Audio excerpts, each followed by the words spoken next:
நாளைக்கான வீடியோ தாங்க வந்திருக்கு. வீடியோ வந்து சூப்பரா இருந்துச்சு அப்படின்னு தாங்க சொல்லணும். நம்ம சுடரும் எழிலும் சேர்ந்து ஒரே ரூம்ல வாழ ஆரம்பிச்சுட்டாங்க அப்படின்னு தாங்க சொல்லணும். பார்த்தா ஒரு பெரிய லெட்டர் எழுதி நம்ம சுடர்கிட்ட வந்து எழில் குடுக்குறாரு அப்படின்னு தாங்க சொல்லணும். அத பார்த்து பயங்கரமா ஷாக் ஆயிட்டாங்க அப்படின்னு தாங்க சொல்லலாம். அது என்ன ஏதுன்னு பார்க்குறப்போ சேனலை மட்டும் மறக்காம லைக் அண்ட் சப்ஸ்கிரைப் மட்டும் பண்ணிருங்க. ஃபர்ஸ்ட் எடுத்த உடனே நம்ம சுடரும் அஞ்சலியும் பேசிக்கிட்டு இருக்கிற மாதிரி தான் காட்டிக்கிட்டு இருக்காங்க. அஞ்சலி கிட்ட வந்து சுடர் வந்து சொல்கிறாங்க, ஏய் அஞ்சலி, எனக்கு அங்கே போக விருப்பமே இல்லை, நீ பேசாமல் போய் உங்கள் பாட்டிக்கிட்ட பேசுறியா அப்படிங்கிற மாதிரி சொல்கிறாங்க. அதுக்கு அஞ்சலி வந்து சொல்கிறாங்க, இங்கே பாரு சுடர், பாட்டி சொன்னால் அதை வந்து கேட்டுக்கணும், தட்டியெல்லாம் பேசக்கூடாது அப்படிங்கிற மாதிரி சொல்கிறாங்க. ஆமாம், தட்டி பேசக்கூடாது, பேசாமல் இரு, எனக்கு வந்து உங்கள் அப்பா கூட போக விருப்பமே இல்லை அப்படிங்கிற மாதிரி சொல்லிட்டு இருக்காங்க. நீ என்ன இருந்தாலும் அங்கே தான் போய் ஆகணும், வா போவோம் அப்படின்னு சொல்லிட்டு அந்த இடத்துக்கு வந்து நம்ம அஞ்சலி வந்து சுடரை கூட்டு கொண்டு போய் ரூமுக்கு வெளியில் விட்டு போயிடுறாங்க.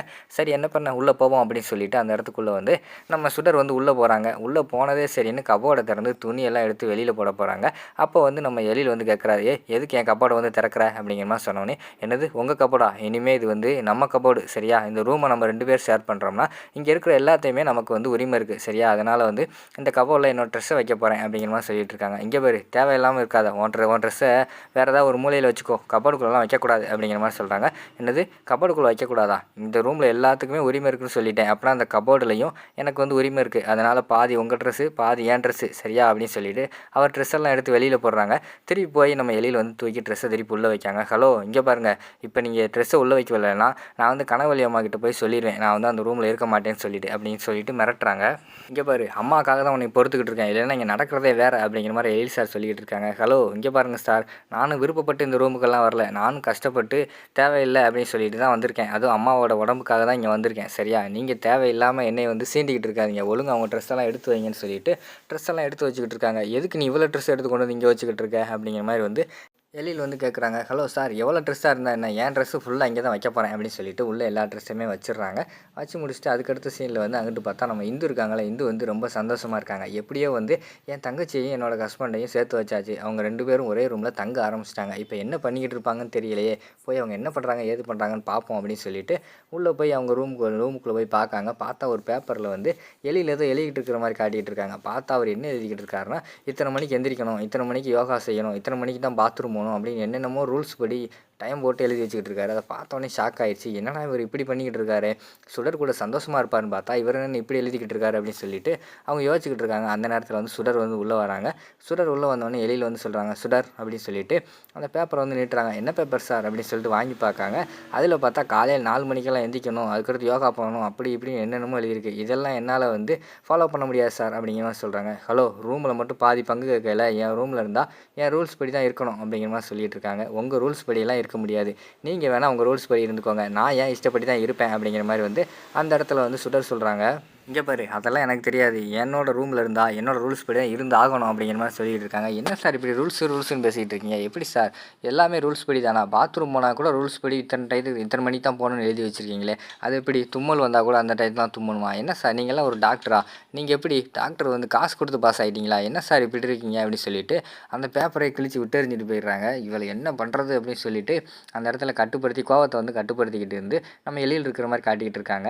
அந்த நேரத்தில் வந்து நம்ம இவங்க வந்து ஃபீல் பண்ணுறாங்க, இந்து இருக்காங்களே இவங்க 2 பேர் சந்தோஷமாக இருப்பாங்கன்னு சொல்லிட்டு இவங்களுக்கு 2 பேருக்கு எப்படியோ கல்யாணம் பண்ணி வச்சா கடைசியில் இப்படி எலியும் பூனையுமா இருக்காங்களே, நான் என்ன செய்வேன் அப்படின்னு சொல்லிட்டு ஒரு பக்கம் யோசிச்சுக்கிட்டே இருக்கிற மாதிரி வீட்டுக்கு போகிறாங்க. வீட்டில் போய் தனியாக புலம்பிக்கிட்டு இருக்காங்க.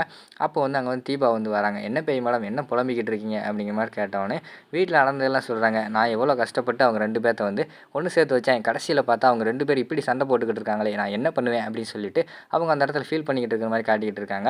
என்ன பண்ணுறது பேய் மேடம், நீங்கள் வந்து பயங்கரமான பாவத்தை பண்ணிட்டீங்க, அது எப்படி உங்கள் புருஷன் கூட உங்களாலே இப்படி குடும்பம் நடத்த முடிஞ்சு அப்படிங்கிற மாதிரி சொல்லிட்டு இருக்காங்க.